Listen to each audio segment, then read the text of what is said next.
तो क्या हाल चाल है भाई सबके। जैसे कि भाई आपको पता ही है कि आज मैं जिस टॉपिक पे वीडियो बनाने जा रहा हूँ, एटीएस फ्रेंडली क्या होता है, रिज्यूम में एटीएस क्या वर्क करता है, और भाई तुम्हारा हो गया जॉब प्रोसेस कैसे होता है, और कंसल्टेंसी क्या होती है, कैसे ज्वाइन हो सकते हैं उसमें, और भाई तुम्हारा एक हो गया रेफरल। रेफरल मतलब किसी कंपनी में जाने के लिए रेफरल कैसे यूज होता है। तो भाई एक एक टॉपिक पे हम स्टेप बाय स्टेप बात करेंगे।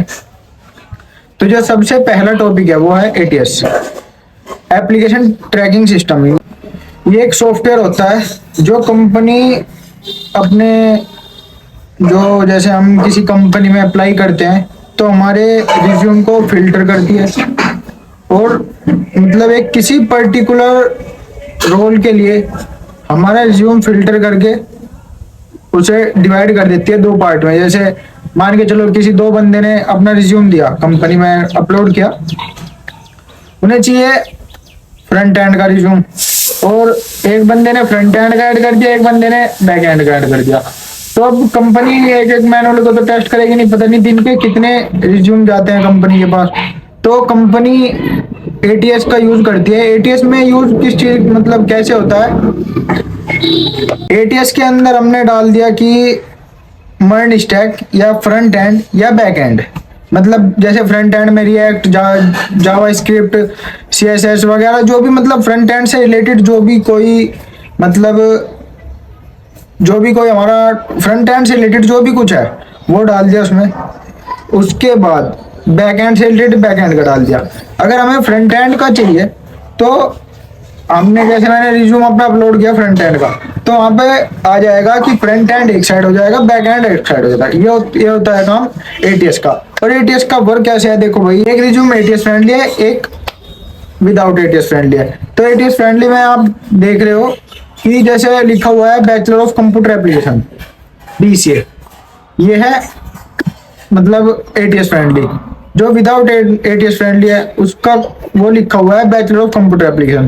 तो मतलब ये होता है कि उसमें किसी कंपनी में एटीएस वर्क ऐसे करता है, सब रोल के लिए कंपनी ने एक बार सेव कर दिया कि मुझे फ्रंट एंड के लिए बीसीए का बंदा चाहिए और ये उसके पास स्किल्स होनी चाहिए।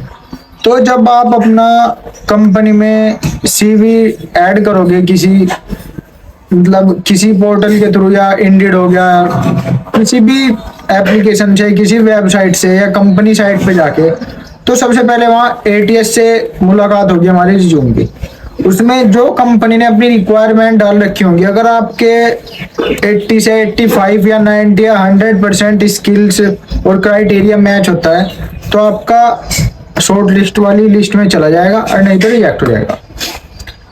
कंपनी में अपने एटीएस को सेट कर रखा है कि बीसीए, आपके उसमें लिखा है बैचलर ऑफ कंप्यूटर एप्लीकेशन, तो नहीं होगा।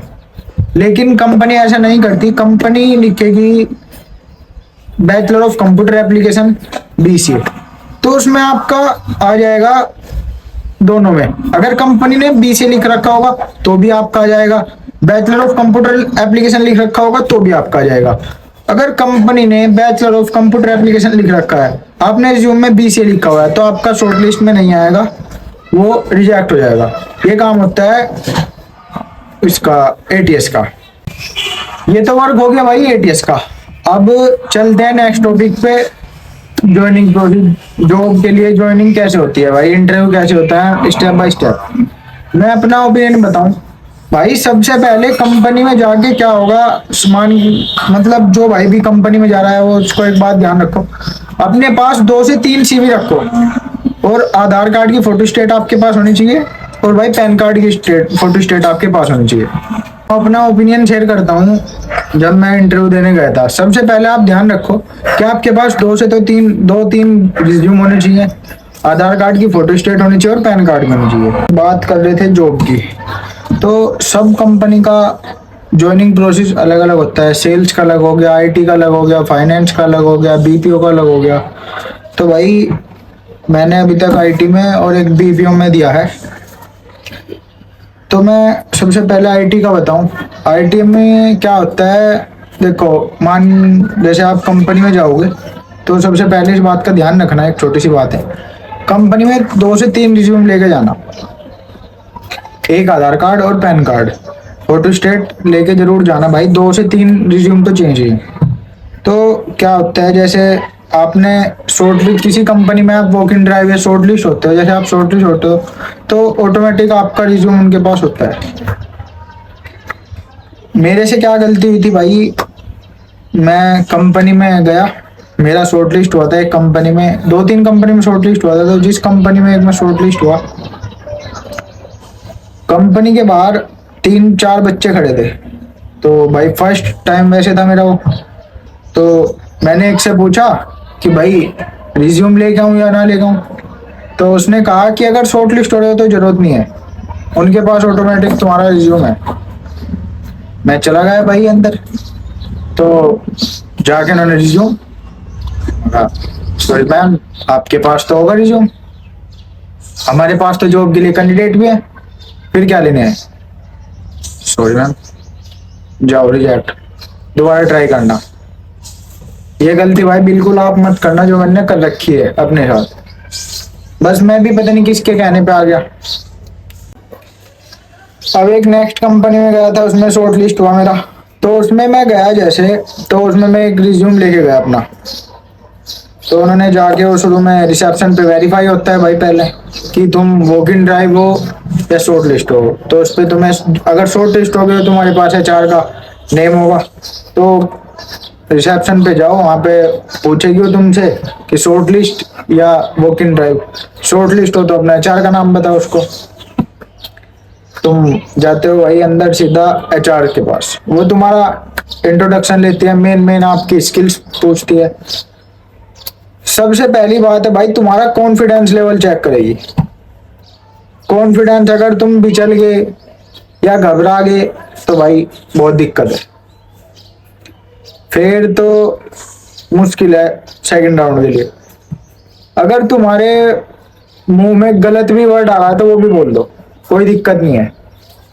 क्या होगा ज्यादा ज्यादा यार, तुम्हें गोली थोड़ी मार देंगे, बोल देंगे नहीं हो जाओ, लेकिन अटकना नहीं है, चुप नहीं होना है, जो भी आ रहा है बोल दो। और एक गलती और, अभी एक देखा था भाई, एक फ्रेंड था मेरा, कंपनी में ज्यादातर इंग्लिश टू इंग्लिश होता है, वो जाके बैठा, इंट्रोडक्शन हुआ उसका, इंग्लिश में उसने बोल दिया। तो क्या चेक करते हैं कि बंदा दिमाग से एक्टिव है या नहीं। तो उसने पूछते पूछते बोलते बोलते पूछा कि इंग्लिश में बात कर लोगे, तो देना था हिंदी में जवाब, उसमें इंग्लिश में जवाब देना था। उसने बोल दिया हाँ कर लूंगा। तो उसने कहा सर जाओ, 15 दिन दोबारा ट्राई करना, 15 दिन बाद दोबारा आना, दोबारा ट्राई करना। तो भाई अगर आप इंग्लिश में कन्वर्सेशन कर रहे हो तो सामने वाला HR या कोई भी जो आपका इंटरव्यू ले रहा है, ध्यान ये रखना है कि आप इंग्लिश में ही बात करो। अगर वो हिंदी में बोल रहा है तो जब भी इंग्लिश में बात करनी है तुम्हें। भाई ये सबसे बड़ी बात है जो मैंने अभी तक फेस करी अपने सामने। उसके बाद तुम्हारा HR interview, HR round clear होने के बाद तुम्हारा टेक्निकल राउंड होगा, जैसे जो भी तुम्हारा रिज्यूम से रिलेटेड होगा उससे ही तुम्हारा टेक्निकल होगा। उसमें तुम्हारा टेक्निकल में असाइनमेंट वगैरह जो टेस्ट वगैरह होते हैं कंपनी के, वो हो जाएगा। उसके बाद जब तुम वो कंप्लीट कर लेते हो भाई, अगर तुम अपने टेक्निकल राउंड में क्लियर हो जाते हो तो तुम्हारा डॉक्यूमेंट वेरिफिकेशन होगा, उसके बाद ज्वाइनिंग और फिर ऑनबोर्डिंग। मतलब कुछ नहीं है यार, नॉर्मल प्रोसेस है, इतना हार्ड भी नहीं है। अगर नॉर्मल कंपनी में जाओगे, जो तुम कर रहे हो, जो तुम्हारे रिज्यूम में होगा वो तो तुम्हें पता ही होना चाहिए। अगर रिज्यूम में एक भी चीज गलत लिख दी तो भाई गलत है, फिर दिक्कत है। गलत ये मान के चलो, अगर आप रिज्यूम में अपना नाम होता है ना, तो आपका नाम का मतलब होना चाहिए। अगर कोई HR सामने से आप ऐसे ही मिल गया, अगर उसने पूछ लिया आपका नाम क्या है, जैसे मेरा नाम आर्यन, तो आर्यन का क्या मतलब है ये आपको पता होना चाहिए।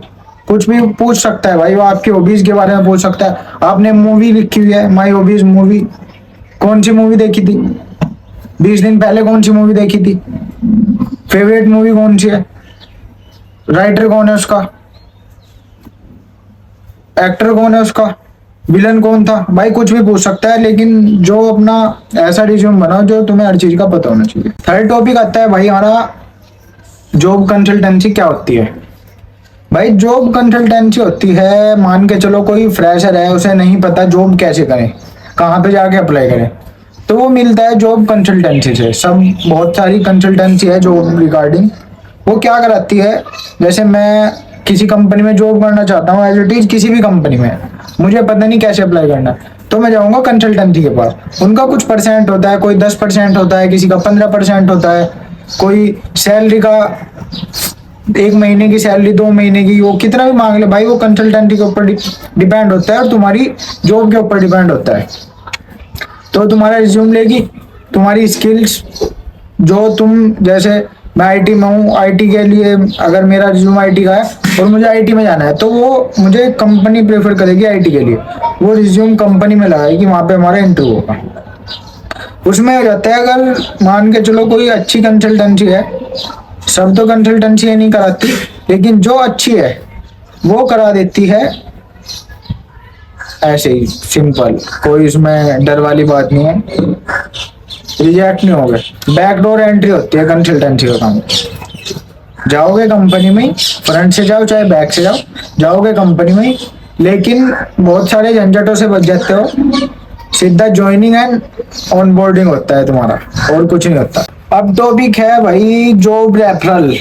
जॉब रेफरल क्या होता है भाई, मान के चलो अगर मैं किसी कंपनी में काम कर रहा हूँ, मेरे पास इतनी अथॉरिटी, मतलब हर बंदे को अथॉरिटी होती है कि अगर वो कोई नया बंदा लाना चाह रहा है, तो वो अपने पोर्टल पे जाके रेफरल में तुम्हारा रिज्यूम लगा सकता है।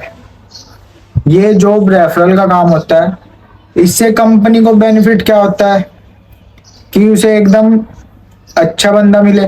कंपनी का मानना ये है कि उसे अच्छा बंदा मिले, जल्दी हायरिंग हो जाती है। अब कंपनी निकाल दिया भाई, ऐड चला दिए, लिंक्डइन कर दिया, इंडीड कर दिया, सिंपल ऐड कर दिया, अदर किसी भी कंपनी में अपना उसने वैकेंसी निकाल दी, पता नहीं कितने रिज्यूम आए, 100 आए, 200 आए, 400 आए। अब उसमें क्या हो जाता है, अगर मैं किसी कंपनी में जॉब करता हूँ, अगर मैं अपना रिज्यूम लगवाता हूँ किसी का, तो उसमें चांस ये होते हैं कि 95% आपका रिज्यूम 102 दिन में कंपनी के पास जल्दी पहुंच जाता है, एज कंपेरिजन अदर से लगाए हुए। ये जॉब रेफरल का काम होता है। उसमें भी भाई अगर कोई अच्छी पोजीशन पे हो, अच्छा कोई जानने वाला हो रेफरल है, वो भी ऐसे ही होता है सिंपल, उसमें भी कुछ नहीं होता। वो फ्रंट डोर से जाते हो, सिंपल हो जाता है, ये मैंने देखा है। एक मैं बताऊं, कल मैं 2 कंपनी में गया था, नाम तो नहीं बताऊंगा भाई। जिस कंपनी में मेरा सिलेक्ट हुआ था, वो ऐसे ही मजे मजे में दे दिया। मैं अपनी कंपनी में गया था जिसमें मुझे जाना था, तो उसमें क्या था, मेरा रिज्यूम यार उसमें गलत हो गया। रिज्यूम जाना कौन सा था अंदर, दे कौन सा दिया रिज्यूम भाई। और हाँ, एक बात और ध्यान रखना, रिज्यूम 3 से 4 बना के रखो अपने, बैक एंड अलग, फ्रंट एंड अलग, मतलब अपने रोल के हिसाब से। मेरा रोल है भाई मर्न स्टैक, तो मैं अपने हिसाब से बता रहा हूँ। जैसे मेरे उसमें 2-3 रोल है, वेब डेवलप मतलब web designing, front end back and. तो 2-3 अपने रिज्यूम बना के रखो भाई। किसी कंपनी में फ्रंट एंड की निकलती है तो उसमें फ्रंट एंड करो। अभी मैं अपना एक्सपीरियंस बताऊंगा तुम्हें, क्या क्या मैंने गलती कर दी है और क्या क्या तुम्हें सही करनी है, वो नहीं करनी। मान के चलो, हाँ वो बता रहा था ना मैं आपको, 2-3 रखना है। जैसे मेरा फ्रंट एंड का अलग है, बैक एंड का अलग है, वेब डिजाइनिंग का अलग है, और मर्न स्टैक का अलग है। एक में सारा, एक में पार्ट वाइज। तो एक कंपनी में क्या हुआ, उसमें फ्रंट एंड का था मेरा इंटरव्यू, और मैं वहां पे मर्न स्टैक का दिए बैठा हूँ अपना।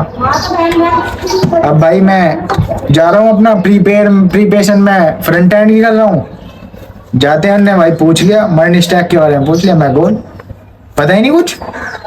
अगर आपको पहले से ही पता होगा कि आप मर्न स्टैक के लिए शॉर्ट लिस्ट हुए हो या मर्न स्टैक का इंटरव्यू देने जा रहे हो, तो आपको प्रीपेयर आप पूरा करोगे, लेकिन मैंने ऐसा कुछ करा ही नहीं। तो ये गलती मत करना भाई। अभी जो मेरे साथ हुआ था वो यही हुआ था, देना था फ्रंट एंड का और लगा दिया बैकएंड का। तो उसमें दिक्कत होगी भाई, वो अब मंडे में जाऊंगा और दोबारा होगा मेरा। और अभी एक ऐसे ही जब उसमें मैं हो गया मेरा, तो दोस्त बोल रहा एक कंपनी हो रहा उसमें चलो मेरे साथ। मैं चला गया, वो बीपीओ कंपनी थी। उसमें इंटरव्यू नॉर्मल था, उसमें कुछ नहीं होता, उसमें सबके हो जाते हैं भाई, कोई जाओ। तो एक दोस्त था मेरा, अब बीपीओ का में क्या चाहिए भाई, कुछ नहीं चाहिए, तुम्हारी क्वालिफिकेशन क्या है वो कर रखी है तुमने, और उसमें अपना एक दो डाल दो, जैसे प्रॉब्लम सॉल्विंग हो गया, कम्युनिकेशन हो गया, और उससे रिलेटेड जो मतलब बीपीओ वगैरह जो भी कुछ चल रहा है, जिसमें भी तुम्हें जाना है, कॉल में जाना है किसी में भी, तो उससे रिलेटेड कुछ भी डाल दो। अब भाई एक दोस्त नहीं था, मतलब वहीं पे बन गया दोस्त मेरा। तो भाई वो बीपीओ का देने गया था वहां पे, और उसने उसका लगा रखा था डाटा एनालिस्ट का रिज्यूम, बीपीओ की जॉब के लिए डाटा एनालिस्ट का। गया, अब जाकर हमने तो भाई उसके बारे में पूछ लिया, रिज्यूम खोल रखा था, चाहे एचआर को उस रिज्यूम का कुछ ना पता हो, लेकिन जो लिखा हुआ है, जैसे उसने पाइथन लिख रखा था, पाइथन के बारे में पूछ लिया। अब भाई उसको कुछ पता होता तो बीपीओ में क्यों जाता, उसे उससे रिलेटेड कुछ पता ही नहीं था। अब बस भाई वो तो गोल हो गया, कुछ नहीं भाई, सिर्फ रिजेक्ट कर दिया। लेकिन बीपीओ में हालांकि ऐसा होता नहीं है, बीपीओ में सबका ही सिलेक्शन होता है भाई। तो ये मेरा ओपिनियन है, और ये मेरा एक्सपीरियंस है जो मैंने दिया है भाई। ये गलती आप बिल्कुल भी मत करना, 3 से 4 रिज्यूम बना के रखो अलग अलग उसके। और भी अगर आपकी कोई क्वेश्चन हो कमेंट कर दो इंस्टाग्राम पे। भाई बहुत गलत कमेंट भी आते हैं, ठीक है, तो भाई गलत कमेंट ना करो, अपने से रिलेटेड कमेंट करो जो तुम्हें पूछना है।